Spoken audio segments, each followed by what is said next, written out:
ఒక యేసు ప్రభువులో పాపము వలన వచ్చు జీతము మరణము అన్న మాటను సిలువ పైన కొలస్సీలకు రాసిన పత్రిక 3వ అధ్యాయం ప్రకారం కొట్టివేయటం అసాధ్యం. కనుక మరణము ఉంది కాబట్టి పాపము ఉంది అని చెప్పి తీరాలి.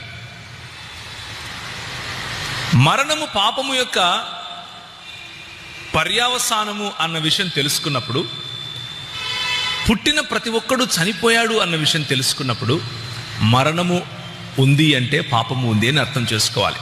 దానికి కొంతమంది వస్తారు, అడుగుతారు ఏమనంటే, మరి హానోకు చనిపోలేదు కదా, ఏలియా చనిపోలేదు కదా, అవునా కదా?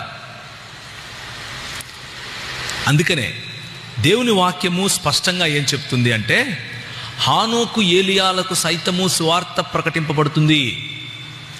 హానోకు ఏలియాలకు సైతము సువార్త ప్రకటింపబడుతుంది. ఈ హానోకు ఏలియాలు సైతము, నిన్న అన్న ఒక ప్రశ్న అడిగారు, ఈ ప్రాయశ్చిత్తము లేకపోతే మానవ విమోచనము అనేది అనే మార్గము పాత నిబంధనలో ఉన్నవారికి మనకు ఒకే మార్గమా, లేకపోతే వేరువేరుగా ఏమైనా ఉందా? ఒకే మార్గం. There is only one way. నా వలన తప్ప ఇంకెవడును తండ్రి వద్దకు రాలేడు. హానోకైనా అంతే, ఏలియా అయినా అంతే.